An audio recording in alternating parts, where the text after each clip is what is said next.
آج میں تمہیں ایک گنہگار عورت کا عبرتناک واقعہ سنانا چاہتا ہوں۔ ایک شخص تھا جو اپنی بیوی سے بے پناہ محبت کیا کرتا تھا۔ وہ صرف محبت ہی نہیں کرتا تھا، مودت بھی کیا کرتا تھا۔ محبت کسے کہتے ہیں؟ مودت کسے کہتے ہیں؟ مودت جس طرح مچھلی کو پانی کے ساتھ مودت، یہ مودت ہی تو ہے جو مچھلی کو پانی کے بغیر زندہ نہیں رہنے دیتی۔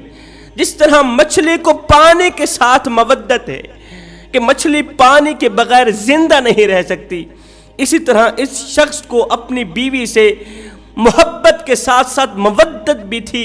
اس طرح کی مودت تھی کہ وہ اپنی بیوی کے بغیر زندہ نہیں رہ سکتا تھا۔ خدا را میرے بھائیوں، اپنی فیملی سے محبت کیا کرو، اپنی بیوی سے، بچوں سے محبت کرو، پیار کرو، نفرتیں مت پھیلاؤ، محبتیں پھیلاؤ۔ زندگی اتنی مختصر ہے کہ جی بھر کر محبت کرنے کا وقت نہیں ملتا، اللہ جانے لوگ نفرتوں کا وقت کہاں سے لے کر آتے ہیں۔ ایک شخص تھا جو اپنی بیوی سے بے پناہ محبت کیا کرتا تھا، بے پناہ پیار کیا کرتا تھا۔ اس نے بیوی سے وعدہ کر رکھا تھا کہ اگر تو میری زندگی میں مر گئی، اگر میری زندگی میں ہی تیرا انتقال ہو گیا تو اپنے جیتے جی میں تمہیں تن تنہا اکیلا نہیں چھوڑوں گا۔ قبر کی اندھیری کوٹری تک بھی میں تمہیں تن تنہا اکیلا نہیں چھوڑوں گا۔ تو قبر میں جائے گی، میں بھی قبر میں جاؤں گا۔ تو مردہ لاش بن کر قبر میں جائے گی، میں زندہ لاش قبر میں جاؤں گا۔ میں جب بھی مروں گا تیری باہوں میں مروں گا، کیونکہ میں تجھ سے صرف محبت ہی نہیں مودت بھی کرتا ہوں۔ وقت گزرتا گیا، اللہ کا کرنا ایسا ہوا، اس شخص کی خوبصورت حسین و جمیل بیوی کو کوئی ایسی مہلک بیماری لگی کہ یہ مہلک بیماری دن بدن بڑھتی گئی، دن بدن جسم کے اندر سے زہر پھیلتا گیا، دن بدن تکلیف بڑھتی گئی۔ اس نے دنیا بھر کے حکیموں طبیبوں کو اپنے گھر میں بلایا، بیوی کا علاج معالجہ کروایا، مگر بے سود رہا۔ بڑے بڑے پیر آئے، دم پھونکا کر کے چلے گئے، کسی کے دم نے اثر نہ دکھایا، کسی کی پھکی نے اثر نہ ڈالا، کسی حکیم کی دوائی نے اثر نہ کیا۔ آخرکار وہی کچھ ہوا جس کا ڈر تھا، وہی کچھ ہوا جو سب کے ساتھ ہونا ہے۔ ایک دن موت کا فرشتہ آیا، بیوی کی روح نکال کر چلا گیا۔ اس شخص کی بیوی مر گئی، اسی کی زندگی میں اس کا انتقال ہو گیا۔ اب یہ ایک تو اپنی بیوی کے ساتھ محبت کرتا تھا، پیار کرتا تھا، عشق کرتا تھا، دوسرا کہ اس نے وعدہ بھی کر رکھا تھا کہ میں قبر کے اندھیری کوٹلی تک تجھے تن تنہا اکیلا نہیں چھوڑوں گا۔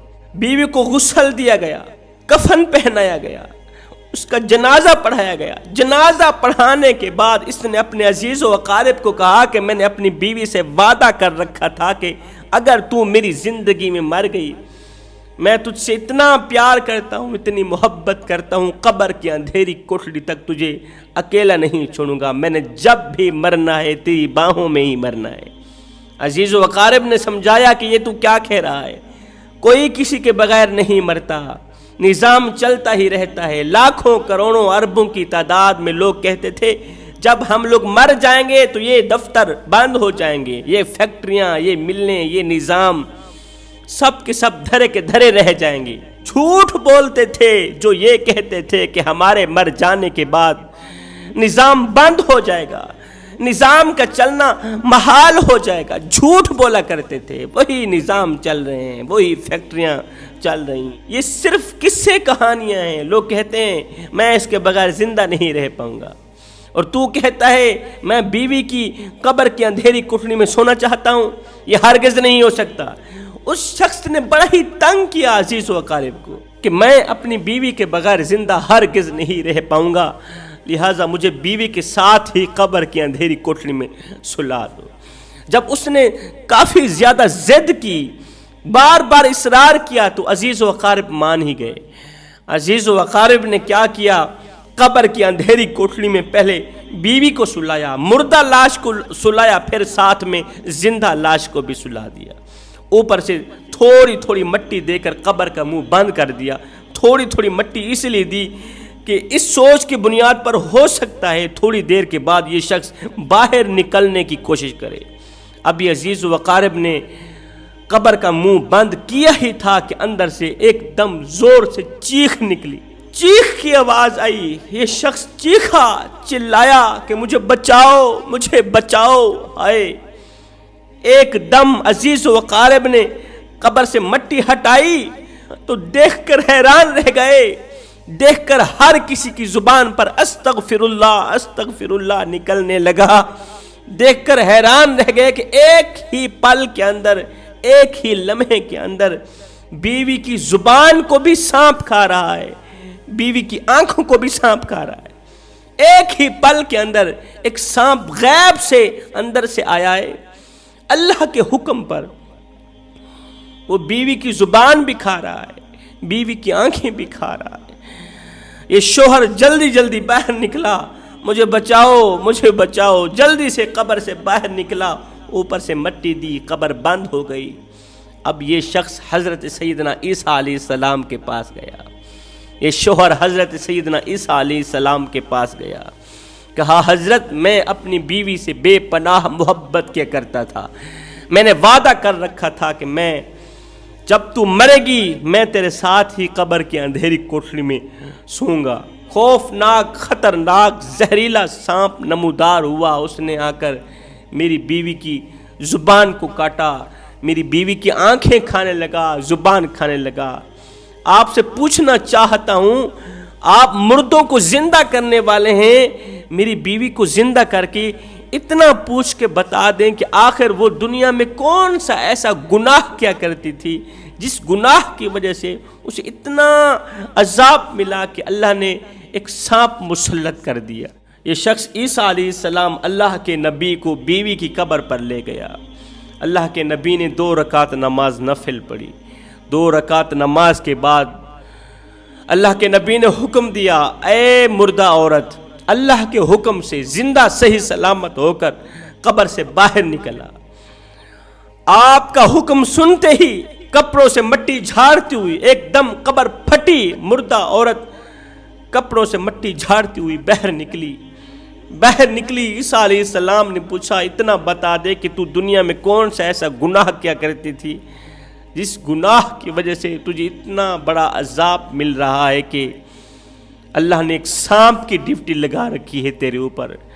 اس عورت نے کہا، یا حضرت اور بھی میں کافی گناہ کیا کرتی تھی، لیکن ایک گناہ ایسا خطرناک کیا کرتی تھی جس کی اللہ نے مجھے سزا یہ دی ہے۔ اللہ نے ایک زہریلا سانپ مسلط کر دیا، وہ ایک ڈنگ مارتا ہے، میں 70 گز زمین کے اندر دھنس جاتی ہوں۔ وہ ایک گناہ کون سا تھا؟ وہ گناہ یہ تھا کہ شوہر کی غیر موجودگی میں میں کسی دوست کو اپنے گھر میں بلاتی تھی، انہی آنکھوں سے غیر محرم دوست کو دیکھتی تھی اور اسی زبان سے اس کے ساتھ باتیں کیا کرتی تھی۔ جب محبت کرنے والے شخص نے یہ کہانی سنی تو دھاڑے مار مار کے رونے لگا، کہنے لگا، وہ بدبخت عورت، میں تو تجھ سے صرف محبت ہی نہیں، میں تو تجھ سے مودت بھی کیا کرتا تھا۔ یہ کیسی کہانی ہے؟ یہ کیسا منظر ہے کہ میں تجھ سے محبت کرتا، تو غیر سے محبت کرتی۔ عیسیٰ علیہ السلام نے فرمایا، او نادان، تجھے پتہ نہیں یہ دنیا ہے، یہ دنیا کھیل تماشے کے سوا کچھ بھی نہیں ہے، یہ دنیا دھوکے کا گھر ہے، یہ تو مچھر کا پر ہے۔ جس طرح تو نے اپنی بیوی سے اس قدر محبت کی، کاش کہ میرے رب سے اس قدر محبت کر لیتا، میرے رب کے نام پر جیتا، رب کے نام پر مرتا، آج وہ تجھے بے یار و مددگار نہ چھوڑتا، اس قدر وہ تیرا دل نہ دکھاتا، اس قدر وہ تیرا جگرا نہ پھاڑتا، اس قدر وہ تیرا کلیجہ نہ پھاڑتا۔ جوانو، رب کو پانے کی کوشش کرو، جب رب تمہارا ہو گیا تو پھر سب تمہارا ہو گیا۔ رب سے محبت کرو، رب سے عشق کرو۔ اللہ کے عشق میں، اللہ کی محبت میں، اللہ کے پیار میں ایک وہ مقام بھی آتا ہے کہ دعا تو رہی بڑی دور کی بات، انسان صرف سوچتا ہے اللہ پوری کر دیتا ہے۔